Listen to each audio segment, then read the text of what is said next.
Hello everybody, it's your boy, The Average Gamer. Today we're going to be talking about the mid-season update for Battlefield 6. In this video, we're going to take a brief overview of the cosmetics and the sweeping changes that were made across the game. Before we get into the video, if you liked this video, please leave a comment down below and give it a like, and please subscribe if you found any of this information to be helpful. It really helps the channel. Once again, I'm trying to get a community started here.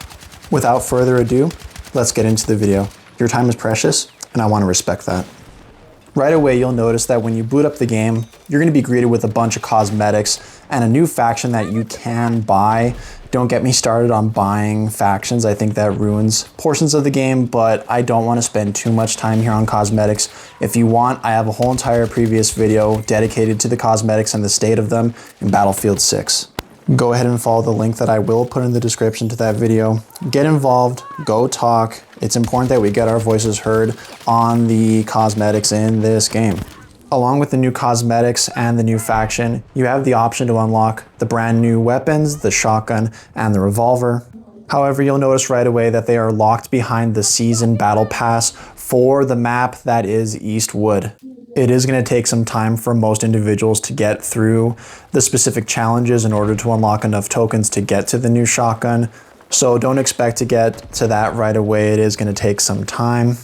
I do wish that we could have unlocked the shotgun and the revolver just by doing some regular challenges in the past that we've done with other Battlefield games. And don't get me wrong, it's not the worst thing in the world, but I do think that that straightforward unlocking progression is going to be the best thing for this game in the long run.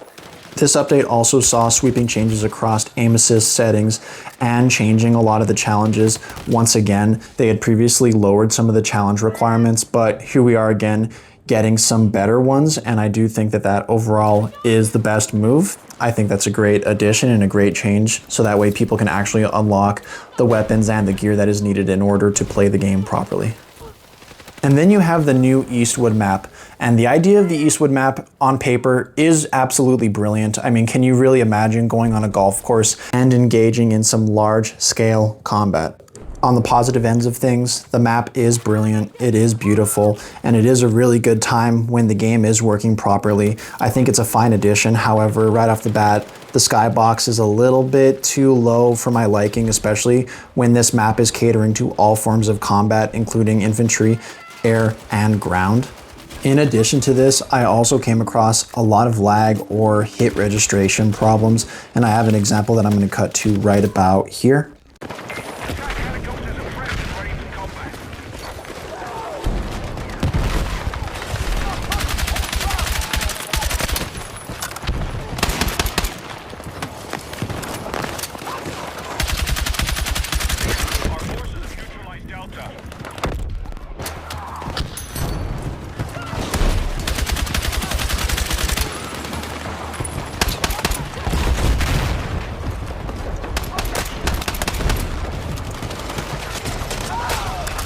And yes, I'm going to address that this might be an overall skill issue. I get it, hence my name, The Average Gamer. I'm not the best. However, you can see that there are some problems, and I don't know if it's server desync or I don't know exactly what you would call it, lag, but it really is frustrating because it makes the game at times unplayable. And the next clip I'm going to show you, I was in a helicopter, and if you focus on the right-hand corner where my ammo count is, you can see that all of a sudden my ammo is just depleted, and it makes things extremely frustrating when you're trying to do your job in the game.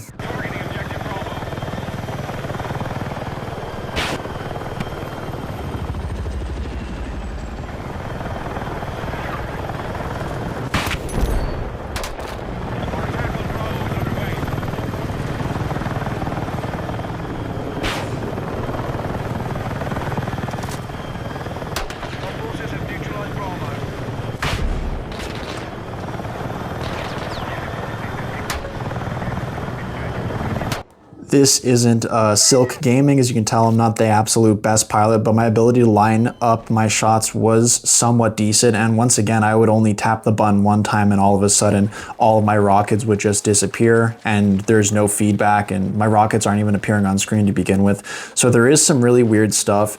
And I'm not really sure if this can be fixed right away. I mean, it is a very big server issue, and to give some leeway and to give some credit where credit is due, when I first tried to log into the game for the first time, I was greeted with a server queue. And I did wait a little bit of time before I was let into the game so I could play. So once again, it could be that the servers were just overloaded or there weren't enough servers. However, I do think over time when everything settles down and everything is ironed out, I think this will be a really great experience. But until they fix the server issues, I don't know if anyone else had experiences with this, but it was very, very tough to go ahead and play on this map. And it is a shame because once again, awesome map.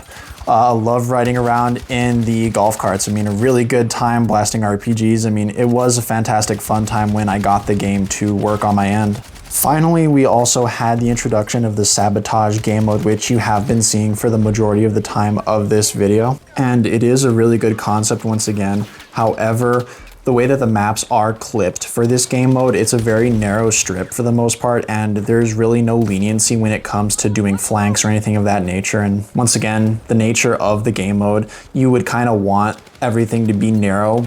However, on some maps, some experiences, it can feel very clustery at times, and it can be really frustrating when you have one team that is camping relentlessly on the other team, and you as the attacking team can really do nothing because the choke points and the nasty, nasty angles that they're holding lead you to being hunkered down and not being able to move around or have any counterplay whatsoever. Overall, not bad. I think it can be adjusted. And there are a lot of specific challenges for you to be playing the sabotage mode, because if you once again want to unlock the new shotgun or the new revolver, you kind of have to do some sabotage games and things of that nature. So unfortunately, you have to slog it out if you're not a fan of this game mode. And that's really all I have. These are my initial impressions, and I hope as time goes on throughout the week, things continue to get better, things get ironed out. I really do have high hopes, and I do love that DICE and EA are dedicated to giving us a really good experience, and they are being very active in the community and taking feedback and making changes as quickly as possible. Everyone, thank you for stopping by, and I hope that you got some good information from this video. Once again, go down in the comments, leave a like, please get involved in this community. Go ahead and share the video. Let's get people talking. Let's have our voices be heard, and let's make this game better for everyone. Thank you so much. This is The Average Gamer, signing out.